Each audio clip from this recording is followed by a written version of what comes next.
Olá, aqui é Rodrigo começando hoje o episódio até agora mais patriótico do Cultbook.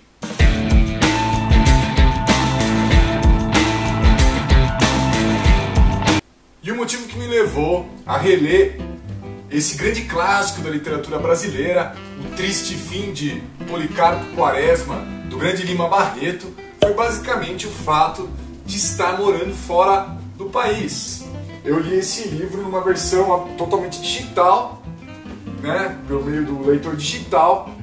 Grande parte da obra do Lima Barreto já é disponível, né, de graça na rede. Mas quando eu falo do sentimento, né, de saudades do Brasil, é naturalmente uma brincadeira, porque o patriotismo do personagem dessa história, do senhor Quaresma, do Major Quaresma, é o principal motor que leva a todos os acontecimentos dessa obra. Ainda que esse livro não seja exclusivamente uma história para falar de sentimentos como patriotismo, nacionalismo, ufanismo e outros ismos. Por meio do Major Quaresma, que nem major era, o Lima Barreto conta a história, né, acaba se aventurando por um monte de temas espinhosos aí dos primeiros anos do Brasil República, lá no finalzinho do século XIX.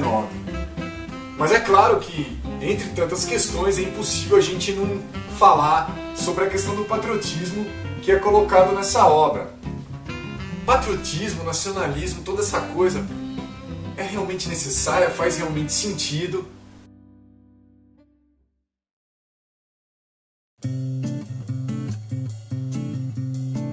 Essa, pelo menos, era a visão que o Major Quaresma tinha do Brasil. Mas depois de ler o livro, eu posso adiantar que, pelo menos nessa obra, o patriotismo ele é o refúgio apenas de canalhas e aproveitadores, e no caso do Quaresma, de pessoas ingênuas. O resumo rápido do livro é mais ou menos assim.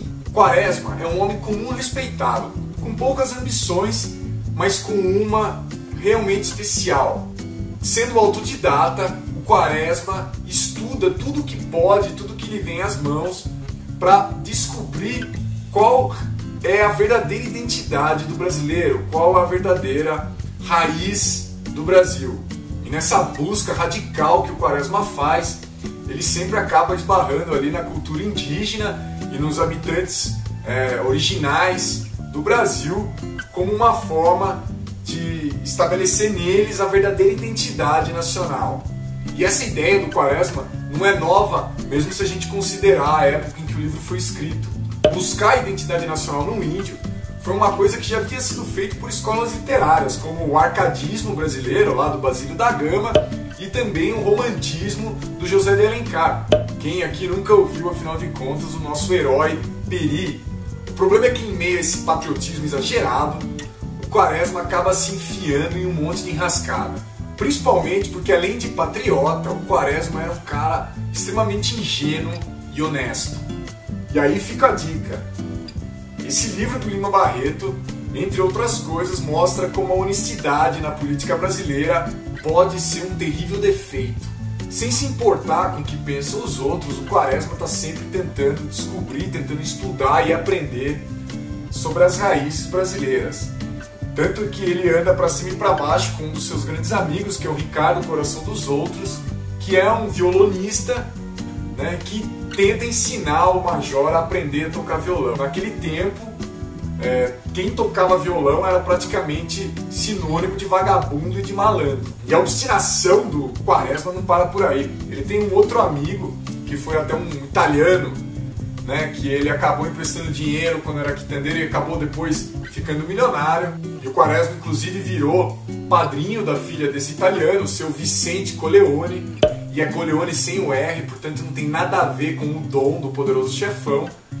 Mas num determinado momento, quando esse italiano e a sua filha visitam o Quaresma, ele começa a chorar copiosamente, o que causa a mais absoluta estranheza, né, nos dois que estão ali na porta, que perguntam: o que aconteceu, Quaresma? Por que você está chorando?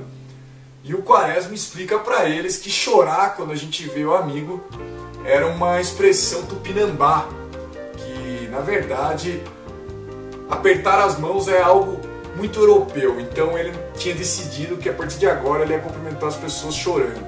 Mas acontece que a primeira enrascada de verdade em que o Quaresma se mete é quando ele resolve escrever um requerimento para os legisladores brasileiros para estabelecer o Tupi-Guarani como a língua oficial do Brasil.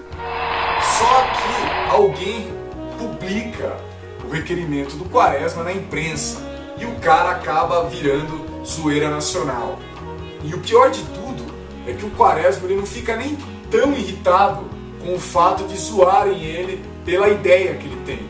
O que deixa o Quaresma mais chateado é que, em meio a essa pilhéria, que é a palavra usada pelo Lima Barreto, o Quaresma sente que as pessoas duvidam dos seus conhecimentos de Tupi.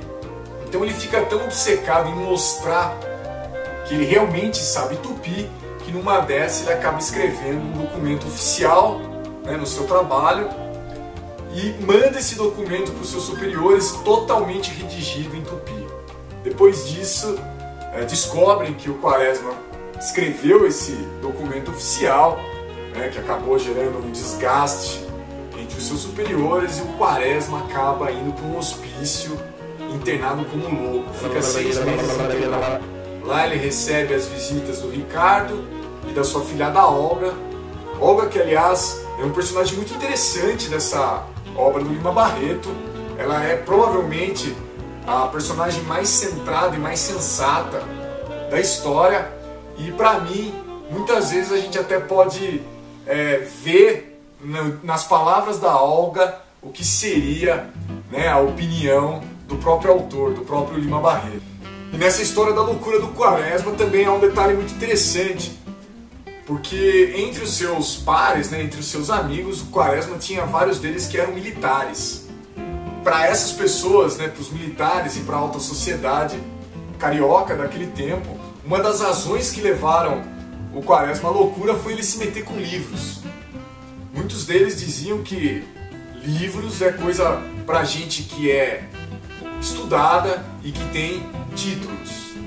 Depois que fica internado lá uns 6 meses no hospício, o Quaresma sai mais tranquilo, um pouco mais, porque o que ele faz depois disso é vender a casa que ele tinha e ir morar no interior do estado para cultivar uma fazenda e provar para todo mundo que as terras do Brasil são as terras mais férteis do mundo. No entanto, o Quaresma não só descobre que não é tão fácil assim cultivar as terras brasileiras, como ele também descobre que a política nacional é capaz de tornar qualquer terreno infértil e improdutivo. O Quaresma, e a gente, enquanto vai lendo o livro, aprende muitas das características que formam, né, que ajudam a construir o sistema político do país. Por mais que não quisesse se envolver com política, o Quaresma se via cada vez mais envolvido por ela.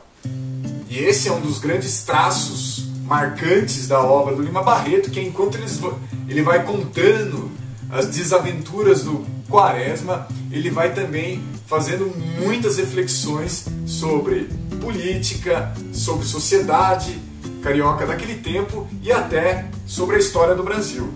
O Lima Barreto usa vários de seus personagens como representantes de diferentes setores da sociedade carioca da época.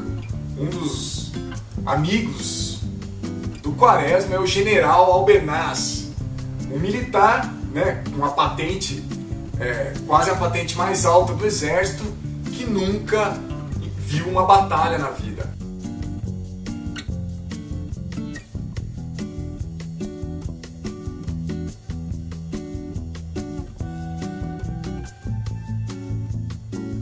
Outro passatempo do general Albernaz era descolar uns esquemas aí para o seu filho poder passar nos exames militares. E outra discussão que me chamou a atenção, né, nesse livro foi que, por meio das personagens mulheres, o Lima Barreto faz uma séria crítica à visão que a sociedade daquele tempo tinha sobre o casamento. Por isso, meninas, pensem bem sobre o que vocês acreditam ser o casamento, senão vocês correm o risco de acabar com a Ismênia, filha do general Albernaz, que foi abandonada pelo noivo e acabou ficando louca.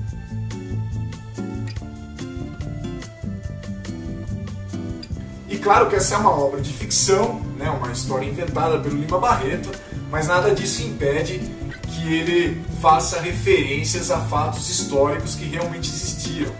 Enquanto está na sua fazenda observando e concluindo qual que eram realmente os grandes problemas da agricultura, né, e do Brasil, né, a miséria e a falta de recursos que o governo dá para os agricultores, principalmente para os pequenos agricultores e para aqueles que não são donos de terras, seu Quaresma resolve mandar um requerimento para o presidente da República da época, o glorioso Marechal Floriano Peixoto, mostrando ao Floriano Peixoto quais seriam as atitudes que um governo deveria tomar para tirar o Brasil da lama. É óbvio que o Marechal Floriano Peixoto, que é tratado pelo autor sem nenhum milindre como ditador, ele nem sequer lê as propostas do Quaresma, e o Quaresma ainda acaba se enfiando como combatente do governo para sufocar a revolta da Armada,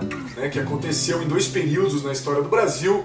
Num primeiro momento, essa revolta aconteceu no governo do Marechal Deodoro da Fonseca, o primeiro presidente da nossa República, e depois essa revolta foi retomada no governo do Floriano Peixoto, que é exatamente o momento em que se passa a história do Quaresma.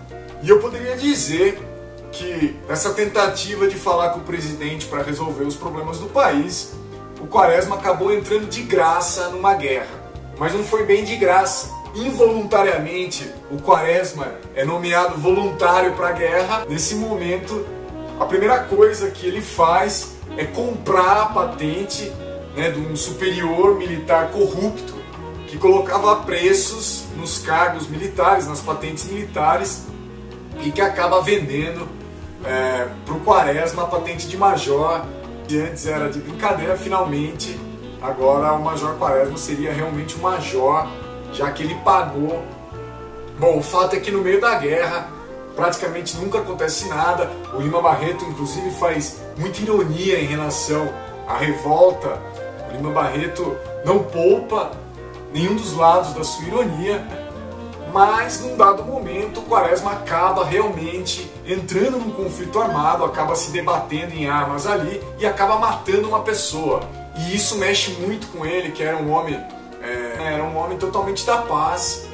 O Quaresma resolve então fazer uma nova carta denunciando e colocando todo o seu descontentamento com as atitudes do governo em promover aquela guerra. E quando essa carta chega nas mãos do Floriano Peixoto, o Quaresma, que era o mais patriota de todos os brasileiros, acaba sendo preso e ainda considerado um traidor da pátria. Então é isso. Espero que vocês tenham gostado desse vídeo. Espero que vocês curtam, que vocês compartilhem, que vocês se inscrevam no canal. E espero também que vocês leiam Lima Barreto. Valeu e até a próxima.